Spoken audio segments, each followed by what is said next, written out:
Hi friends, welcome back to my channel.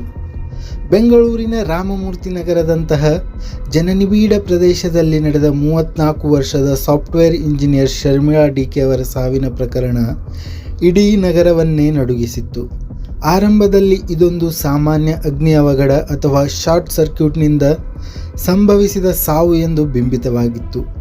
ಆದರೆ ಪೊಲೀಸರ ಹದ್ದಿನ ಕಣ್ಣಿನ ತನಿಖೆ ಮತ್ತು ವಿಧಿವಿಜ್ಞಾನ ತಂಡದ ಸೂಕ್ಷ್ಮ ಅವಲೋಕನದಿಂದಾಗಿ 18 ವರ್ಷದ ಯುವಕನೊಬ್ಬ ಎಸಗಿದ ಅತ್ಯಂತ ಕ್ರೂರ ಮತ್ತು ವಿಕೃತ ಕೊಲೆ ಎಂಬುದು ಬಯಲಾಯಿತು. ಈ ವಿಡಿಯೋದಲ್ಲಿ ಆ ಕರಾಳ ರಾತ್ರಿಯ ಘಟನೆಗಳು, ತನಿಖೆಯ ಹಂತಗಳು, ಆರೋಪಿಯ ವಿಕೃತ ಮನಸ್ಥಿತಿ ಮತ್ತು ಈ ಪ್ರಕರಣವು ನಮ್ಮ ಸಮಾಜದ ಮುಂದೆ ಇಟ್ಟಿರುವ ಗಂಭೀರ ಪ್ರಶ್ನೆಗಳನ್ನು ವಿಸ್ತಾರವಾಗಿ ನೋಡೋಣ ಬನ್ನಿ. ನೀವು ನೋಡ್ತಾ ಇದ್ದೀರಾ ದ ಕ್ರಿಮಿನಲ್ ಕನ್ನಡಿಗ.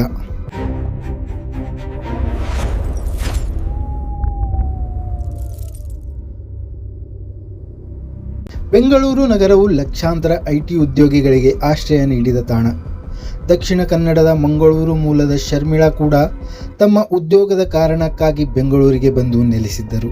ರಾಮಮೂರ್ತಿ ನಗರದ ಸುಬ್ರಹ್ಮಣ್ಯ ಲೇಔಟ್ನಲ್ಲಿರುವ ಸಂಕಲ್ಪ ನಿಲಯ ಎಂಬ ಅಪಾರ್ಟ್ಮೆಂಟ್ನ 2 ಬೆಡ್ರೂಮ್ಗಳ ಫ್ಲ್ಯಾಟ್ನಲ್ಲಿ ಅವರು ವಾಸವಿದ್ದರು. ಶರ್ಮಿಳಾ ಅವರ ರೂಮ್ಮೇಟ್ ಅಸ್ಸಾಂ ಮೂಲದವರಾಗಿದ್ದು, ಅವರು ನವೆಂಬರ್ 14, 2025ರಿಂದಲೇ ತಮ್ಮ ಊರಿಗೆ ತೆರಳಿದ್ದರು. ಹೀಗಾಗಿ ಘಟನೆ ನಡೆದ ಸಮಯದಲ್ಲಿ ಶರ್ಮಿಳಾ ಒಬ್ಬರೇ ಮನೆಯಲ್ಲಿ ಇದ್ದರು. ಜನವರಿ 3, 2026ರಂದು ರಾತ್ರಿ ಸುಮಾರು 10:15ರಿಂದ 10:45 ನಡುವೆ ಶರ್ಮಿಳಾ ಅವರ ಫ್ಲ್ಯಾಟ್ನಲ್ಲಿ ಬೆಂಕಿ ಕಾಣಿಸಿಕೊಂಡಿತ್ತು. ಸ್ಥಳೀಯರು ಅಗ್ನಿಶಾಮಕ ದಳಕ್ಕೆ ಮಾಹಿತಿ ನೀಡಿದಾಗ ಅವರು ಸ್ಥಳಕ್ಕೆ ಬಂದು ಬೆಂಕಿಯನ್ನು ನಂದಿಸಿದರು. ಮನೆಯೊಳಗೆ ಪ್ರವೇಶಿಸಿದಾಗ ಅವರಿಗೆ ಶರ್ಮಿಳಾ ಅವರ ಸುಟ್ಟ ಮೃತದೇಹ ಪತ್ತೆಯಾಯಿತು. ಮೊದಲ ನೋಟಕ್ಕೆ ಇದು ಶಾರ್ಟ್ ಸರ್ಕ್ಯೂಟ್ನಿಂದಾದ ಸಾವು ಎಂದು ತನಿಖಾಧಿಕಾರಿಗಳು ಊಹಿಸಿದ್ದರು. ಯಾವುದೇ ಒಂದು ಕೊಲೆ ಪ್ರಕರಣದಲ್ಲಿ ಸಣ್ಣ ಸಣ್ಣ ಸುಳಿವುಗಳೇ ಸತ್ಯವನ್ನು ಹೊರಹಾಕುತ್ತವೆ. ಶರ್ಮಿಳಾ ಪ್ರಕರಣದಲ್ಲಿ ಪೊಲೀಸರಿಗೆ ಕೆಲವು ಅಂಶಗಳು ಆರಂಭದಲ್ಲೇ ಅನುಮಾನ ಮೂಡಿಸಿದ್ದವು. ಮೃತದೇಹ ಪತ್ತೆಯಾಗಿದ್ದು ಶರ್ಮಿಳಾ ಅವರ ರೂಮ್ಮೇಟ್ನ ಕೋಣೆಯಲ್ಲಿ, ಆದರೆ ಶರ್ಮಿಳಾ ವಾಸವಿದ್ದದ್ದು ಪಕ್ಕದ ಕೋಣೆಯಲ್ಲಿ. ಇದಲ್ಲದೆ ಫ್ಲ್ಯಾಟ್ ಒಳಗಿನಿಂದ ಲಾಕ್ ಆಗಿದ್ದರೂ ಬಾಲ್ಕನಿಯ ಸ್ಲೈಡಿಂಗ್ ಕಿಟಕಿ ತೆರೆದಿತ್ತು. ಅತ್ಯಂತ ಪ್ರಮುಖವಾದ ತಿರುವು ಸಿಕ್ಕಿದ್ದು ಶರ್ಮಿಳಾ ಅವರ ಮೊಬೈಲ್ ಫೋನ್ ಕಣ್ಮರೆಯಾದಾಗ. ಬೆಂಕಿಯ ತೀವ್ರತೆಗೆ ಫೋನ್ ಕರಗಿ ಹೋಗಿರಬಹುದು ಎಂದು ಪೊಲೀಸರು ಮೊದಲು ಭಾವಿಸಿದ್ದರು. ಆದರೆ ಶರ್ಮಿಳಾ ಅವರ ಸ್ನೇಹಿತರೊಬ್ಬರು ನೀಡಿದ ದೂರು ಮತ್ತು ವ್ಯಕ್ತಪಡಿಸಿದ ಅನುಮಾನಗಳಿಂದಾಗಿ ಪೊಲೀಸರು ಕೊಲೆ ಪ್ರಕರಣ ದಾಖಲಿಸಿ ತನಿಖೆ ಆರಂಭಿಸಿದರು. FSL ತಂಡ ಮತ್ತು ಕ್ರೈಮ್ ಸೀನ್ ಅಧಿಕಾರಿಗಳು ಸ್ಥಳ ಪರಿಶೀಲನೆ ನಡೆಸಿದಾಗ ಶಾರ್ಟ್ ಸರ್ಕ್ಯೂಟ್ಗೆ ಯಾವುದೇ ಸಾಕ್ಷ್ಯಗಳು ಸಿಗಲಿಲ್ಲ. ಬದಲಿಗೆ ಬೆಂಕಿಯನ್ನು ಉದ್ದೇಶಪೂರ್ವಕವಾಗಿ ಹಚ್ಚಲಾಗಿದೆ ಎಂಬ ಸುಳಿಗಳು ದೊರೆತವು. ಮರಣೋತ್ತರ ಪರೀಕ್ಷೆಯ ವರದಿಯು ಪ್ರಕರಣದ ದಿಕ್ಕನ್ನೇ ಬದಲಿಸಿತು. ಶರ್ಮಿಳಾ ಅವರ ಸಾವಿಗೆ ಬೆಂಕಿ ಕಾರಣವಲ್ಲ, ಬದಲಿಗೆ ಉಸಿರುಗಟ್ಟುವಿಕೆ ಕಾರಣ ಎಂಬುದು ಬಯಲಾಯಿತು. ಅಂದರೆ ಬೆಂಕಿ ಹಚ್ಚುವ ಮೊದಲೇ ವಿಕ್ಟಿಮ್ನನ್ನು ಕೊಲ್ಲಲಾಗಿತ್ತು. ಪೊಲೀಸರು ತಾಂತ್ರಿಕ ಸಾಕ್ಷ್ಯಗಳ ಮೊರೆ ಹೋದಾಗ ಶರ್ಮಿಳಾ ಅವರ ಕಣ್ಮರೆಯಾದ ಫೋನ್ ಹಂತಕನ ಪತ್ತೆಗೆ ದೊಡ್ಡ ದಾರಿಯಾಯಿತು. ಹಂತಕನು ಶರ್ಮಿಳಾ ಅವರ ಮೊಬೈಲ್ ಫೋನನ್ನು ತೆಗೆದುಕೊಂಡು ಹೋಗಿದ್ದಲ್ಲದೆ ಅದರಲ್ಲಿ ತನ್ನದೇ ಸಿಮ್ ಕಾರ್ಡನ್ನು ಹಾಕುವ ಮೂಲಕ ದೊಡ್ಡ ತಪ್ಪು ಮಾಡಿದ್ದ. ಮೊಬೈಲ್ನ IMEI ಟ್ರ್ಯಾಕಿಂಗ್ ಮೂಲಕ ಪೊಲೀಸರು ಆರೋಪಿಯನ್ನು ಪತ್ತೆ ಹಚ್ಚಿದರು.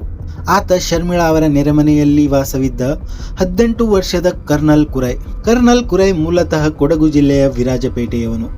ಆತ ತನ್ನ ತಾಯಿಯೊಂದಿಗೆ ಅದೇ ಅಪಾರ್ಟ್ಮೆಂಟ್ನಲ್ಲಿ ವಾಸವಿದ್ದನು. ಪೊಲೀಸರು ಆತನನ್ನು ಜನವರಿ 10ರಂದು ಬಂಧಿಸಿ ವಿಚಾರಣೆ ನಡೆಸಿದಾಗ ಸ್ಫೋಟಕ ಸತ್ಯಗಳು ಹೊರಬಂದವು. ಕರ್ನಲ್ ಕುರೈ ಒಬ್ಬ ಪ್ರತಿಭಾವಂತ ವಿದ್ಯಾರ್ಥಿಯಾಗಿದ್ದರೂ ಆತನ ಮನಸ್ಸಿನಲ್ಲಿ ವಿಕೃತ ಕಾಮ ಮನೆ ಮಾಡಿತ್ತು. ಆತ ಕಳೆದ 1.5 ತಿಂಗಳಿನಿಂದ ಶರ್ಮಿಳಾ ಅವರ ಮೇಲೆ ಕಣ್ಣಿಟ್ಟಿದ್ದನು. ತನ್ನ ಮನೆಯ ಟೆರೆಸ್ ಮೇಲೆ ನಿಂತು ಶರ್ಮಿಳಾ ಯಾವಾಗ ಕೆಲಸಕ್ಕೆ ಹೋಗುತ್ತಾರೆ, ಯಾವಾಗ ಕೆಲಸದಿಂದ ಬರುತ್ತಾರೆ ಎಂಬುದನ್ನು ಪ್ರತಿದಿನ ಗಮನಿಸುತ್ತಿದ್ದ. ಓದುವ ನೆಪದಲ್ಲಿ ಅಥವಾ ಬಟ್ಟೆ ಒಣಗಿಸುವ ನೆಪದಲ್ಲಿ ಟೆರೆಸ್ಗೆ ಹೋಗಿರುತ್ತಿದ್ದ ಮತ್ತು ಶರ್ಮಿಳಾ ಅವರನ್ನು ಹಿಂಬಾಲಿಸುತ್ತಿದ್ದ. ಶರ್ಮಿಳಾ ಮತ್ತು ಕರ್ನಲ್ ನಡುವೆ ಈ ಹಿಂದೆ ಯಾವುದೇ ಗಾಢವಾದ ಪರಿಚಯವಿರಲಿಲ್ಲ. ಕೇವಲ ನೆರೆಮನೆಯವರಾಗಿ ಮುಖ ಪರಿಚಯವಿತ್ತು ಅಷ್ಟೇ. ಆದರೆ ಆತ ಆಕೆಯ ಮೇಲೆ ಏಕಪಕ್ಷೀಯ ವ್ಯಾಮೋಹ ಹೊಂದಿದ್ದನು. ಜನವರಿ 3ರಂದು ಶರ್ಮಿಳಾ ಅವರ ರೂಮ್ಮೇಟ್ ಇಲ್ಲದಿರುವುದನ್ನು ಖಚಿತಪಡಿಸಿಕೊಂಡ ಆತ ಅಂದು ರಾತ್ರಿ 9 ಗಂಟೆಯ ಸುಮಾರಿಗೆ ಬಾಲ್ಕನಿಯ ಸ್ಲೈಡಿಂಗ್ ಕಿಟಕಿ ಮೂಲಕ ಮನೆಯೊಳಗೆ ಪ್ರವೇಶಿಸಿದ್ದನು. ಆ ಸಮಯದಲ್ಲಿ ಶರ್ಮಿಳಾ ಅಡುಗೆ ಮನೆಯಲ್ಲಿ ಹಾಲು ಕಾಯಿಸುತ್ತಿದ್ದರು. ಇದ್ದಕ್ಕಿದ್ದಂತೆ ಅಪರಿಚಿತ ವ್ಯಕ್ತಿಯನ್ನು ಕಂಡು ಗಾಬರಿಗೊಂಡ ಶರ್ಮಿಳಾ ಪ್ರತಿರೋಧವೊಡ್ಡಿದರು. ಕರ್ನಲ್ ಆಕೆಯ ಮೇಲೆ ಲೈಂಗಿಕ ದೌರ್ಜನ್ಯ ಎಸಗಲು ಯತ್ನಿಸಿದಾಗ ಆಕೆ ಕೂಗಿಕೊಳ್ಳಲು ಪ್ರಯತ್ನಿಸಿದರು. ಇದರಿಂದ ಭಯಗೊಂಡ ಆರೋಪಿಯು ಆಕೆಯ ಬಾಯಿ ಮತ್ತು ಮೂಗನ್ನು ಗಟ್ಟಿಯಾಗಿ ಒತ್ತಿ ಹಿಡಿದು ಉಸಿರುಗಟ್ಟಿಸಿದನು. ಶರ್ಮಿಳಾ ಪ್ರಜ್ಞೆ ಕಳೆದುಕೊಂಡು ಕೆಳಗೆ ಬಿದ್ದಾಗ ಆಕೆಗೆ ತಲೆಗೆ ಪೆಟ್ಟು ಬಿದ್ದು ರಕ್ತಸ್ರಾವವಾಗಿತ್ತು. ಶರ್ಮಿಳಾ ಮೃತಪಟ್ಟಿದ್ದಾರೆ ಎಂದು ಭಾವಿಸಿದ ಹಂತಕ ಪ್ರಕರಣವನ್ನು ಅಪಘಾತದಂತೆ ಬಿಂಬಿಸಲು ಕುತಂತ್ರ ಹೂಡಿದನು. ವಿಕ್ಟಮ್ಳ ಶವವನ್ನು ಪಕ್ಕದ ಕೋಣೆಗೆ ಎಳೆದುಕೊಂಡು ಹೋಗಿ ಅಲ್ಲಿ ಹಾಸಿಗೆಯ ಮೇಲೆ ಬಟ್ಟೆಗಳನ್ನು ಮತ್ತು ಟಿಶ್ಯೂ ಪೇಪರ್ಗಳನ್ನು ರಾಶಿ ಹಾಕಿ ಬೆಂಕಿ ಹಚ್ಚಿದನು. ಬೆಂಕಿ ಹತ್ತಿಕೊಳ್ಳುತ್ತಿದ್ದಂತೆಯೇ ಅದೇ ಕಿಟಕಿ ಮೂಲಕ ಜಿಗಿದು ಪರಾರಿಯಾದನು. ಹೋಗುವಾಗ ಶರ್ಮಿಳಾ ಅವರ ಮೊಬೈಲ್ ಫೋನನ್ನು ಸಹ ಕದ್ದೊಯ್ದನು.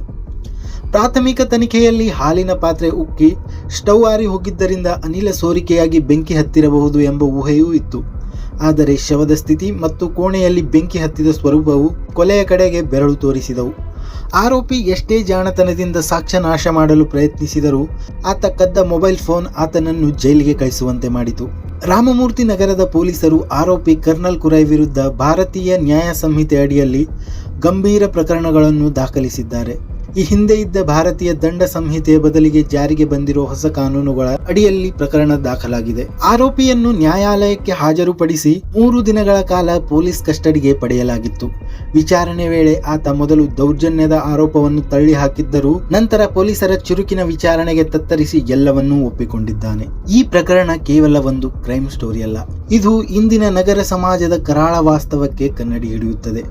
ಒಬ್ಬ 18 ವರ್ಷದ ಯುವಕ, ಅದರಲ್ಲೂ SLCಯಲ್ಲಿ 97% ಅಂಕ ಪಡೆದ ವಿದ್ಯಾರ್ಥಿ, ಇಂತಹ ಕ್ರೂರ ಕೃತ್ಯಕ್ಕೆ ಕೈ ಹಾಕಿದ್ದು ಹೇಗೆ ಎಂಬುದು ಸಮಾಜಶಾಸ್ತ್ರಜ್ಞರ ಮುಂದಿರುವ ಪ್ರಶ್ನೆ. ವಿಕೃತ ಕಾಮ ಮತ್ತು ಇಂಟರ್ನೆಟ್ನ ಪ್ರಭಾವ. ಹದಿಹರೆಯದವರಲ್ಲಿ ಹೆಚ್ಚುತ್ತಿರುವ ವಿಕೃತ ಕಾಮದ ಮನಸ್ಥಿತಿ ಮತ್ತು ಅಶ್ಲೀಲ ಚಿತ್ರಗಳ ಪ್ರಭಾವ ಇಂತಹ ಘಟನೆಗಳಿಗೆ ಪ್ರಚೋದನೆ ನೀಡುತ್ತಿರಬಹುದು ಎಂದು ಸಂಶಯಿಸಲಾಗಿದೆ. ಆರೋಪಿಯು ವಿಕ್ಟಮ್ನನ್ನು ಪ್ರೀತಿಸುತ್ತಿದ್ದೆ ಎಂದು ಹೇಳಿಕೊಂಡರೂ ಆತನ ವರ್ತನೆಯಲ್ಲಿ ಪ್ರೀತಿ ಇರಲಿಲ್ಲ, ಕೇವಲ ವಿಕೃತಿ ಇತ್ತು. ಬೆಂಗಳೂರಿನಂತಹ ನಗರಗಳಲ್ಲಿ ಸಾವಿರಾರು ಮಹಿಳೆಯರು ಉದ್ಯೋಗದ ನಿಮಿತ್ತ ಒಂಟಿಯಾಗಿ ವಾಸಿಸುತ್ತಿದ್ದಾರೆ. ಅಪಾರ್ಟ್ಮೆಂಟ್ಗಳಲ್ಲಿ ಸೆಕ್ಯೂರಿಟಿ ಇದ್ದರೂ ನೆರೆಮನೆಯವರೇ ಇಂತಹ ದಾಳಿ ನಡೆಸಿದಾಗ ಸುರಕ್ಷತೆಗೆ ಬೆಲೆ ಇಲ್ಲದಂತಾಗುತ್ತದೆ. ಆರೋಪಿಯು ತನ್ನ ತಾಯಿಯೊಂದಿಗೆ ವಾಸವಿದ್ದರೂ ಕಳೆದ 1.5 ತಿಂಗಳಿನಿಂದ ಆತನ ವರ್ತನೆಯಲ್ಲಿ ಆದ ಬದಲಾವಣೆಯನ್ನು ಪೋಷಕರು ಗಮನಿಸದಿರುವುದು ದೊಡ್ಡ ವೈಫಲ್ಯ. ಪ್ರತಿಭಾವಂತ ವಿದ್ಯಾರ್ಥಿ ಎಂಬ ಮುಖವಾಡದ ಹಿಂದೆ ಹಂತಕನೊಬ್ಬ ಬೆಳೆಯುತ್ತಿರುವುದು ಯಾರಿಗೂ ತಿಳಿಯಲಿಲ್ಲ. ಯಾವುದೇ ಒಂದು ಕ್ರೈಮ್ ಮಿಸ್ಟರಿಯನ್ನು ಭೇದಿಸಲು ವಿಜ್ಞಾನದ ನೆರವು ಅನಿವಾರ್ಯ. ಶರ್ಮಿಳಾ ಪ್ರಕರಣದಲ್ಲಿ FSL ತಂಡವು ನೀಡಿದ ವರದಿಗಳು ಹಂತಕನ ತಪ್ಪೊಪ್ಪಿಗೆಗಿಂತಲೂ ಬಲವಾದ ಸಾಕ್ಷ್ಯಗಳಾಗಿವೆ. FSL ತಂಡವು ಶಾರ್ಟ್ ಸರ್ಕ್ಯೂಟ್ ಸಂಭವಿಸಿಲ್ಲ ಎಂದು ದೃಢಪಡಿಸಿತು. ಬೆಂಕಿಯ ತೀವ್ರತೆಯು ಹಾಸಿಗೆಯ ಮೇಲೆ ಹೆಚ್ಚಾಗಿದ್ದರಿಂದ ಅದು ಉದ್ದೇಶಪೂರ್ವಕವಾಗಿ ಹಚ್ಚಿದ ಬೆಂಕಿ ಎಂಬುದು ಸಾಬೀತಾಯಿತು. ಶ್ವಾಸಕೋಶದ ಪರೀಕ್ಷೆ. ಮರಣೋತ್ತರ ಪರೀಕ್ಷೆಯಲ್ಲಿ ವಿಕ್ಟಮ್ಳ ಶ್ವಾಸಕೋಶದಲ್ಲಿ ಕಾರ್ಬನ್ ಮೊನಾಕ್ಸೈಡ್ ಮತ್ತು ಹೊಗೆಯ ಕಣಗಳು ಕಂಡುಬರಲಿಲ್ಲ. ಇದರ ಅರ್ಥ ಆಕೆ ಬೆಂಕಿ ಹತ್ತುವ ಮೊದಲೇ ಉಸಿರು ಬಿಟ್ಟಿದ್ದರು, ಅರೆ ಪ್ರಜ್ಞಾವಸ್ಥೆಯಲ್ಲಿದ್ದರು. ಮೊಬೈಲ್ ಫೋನ್ನ ಟ್ರ್ಯಾಕಿಂಗ್ ಮತ್ತು ಆರೋಪಿಯ ಮನೆಯಲ್ಲಿ ಪತ್ತೆಯಾದ ವಿಕ್ಟಮ್ಳ ವಸ್ತುಗಳು ತನಿಖೆಯನ್ನು ಪೂರ್ಣಗೊಳಿಸಿದವು. ಶರ್ಮಿಳಾ DK ಅವರ ಹತ್ಯೆ ಪ್ರಕರಣವು ಕೇವಲ ಒಂದು ಮರ್ಡರ್ ಮಿಸ್ಟ್ರಿ ಅಲ್ಲ, ಇದು ಸಮಾಜದ ಕೊಳೆತ ಮನಸ್ಥಿತಿಯ ಪ್ರತಿಬಿಂಬ. 18 ವರ್ಷದ ಯುವಕನೊಬ್ಬ ಈ ಮಟ್ಟಿಗೆ ಕ್ರೂರವಾಗಿ ಯೋಚಿಸಿ ಕೊಲೆ ಮಾಡಿ ಅದನ್ನು ಅಗ್ನಿ ಅವಘಡ ಎಂದು ಬಿಂಬಿಸಲು ಪ್ರಯತ್ನಿಸಿದ್ದು ಕಾನೂನು ವ್ಯವಸ್ಥೆಗೆ ಸವಾಲಾಗಿತ್ತು. ಆದರೆ ಪೊಲೀಸರ ದಕ್ಷ ತನಿಖೆಯಿಂದ ಸತ್ಯ ಬಯಲಾಗಿದ್ದೆ. ಇದಾಗಿತ್ತು ಫ್ರೆಂಡ್ಸ್ ಶರ್ಮಿಳಾ DK ಅವರ ಮರ್ಡರ್ ಮಿಸ್ಟ್ರಿ.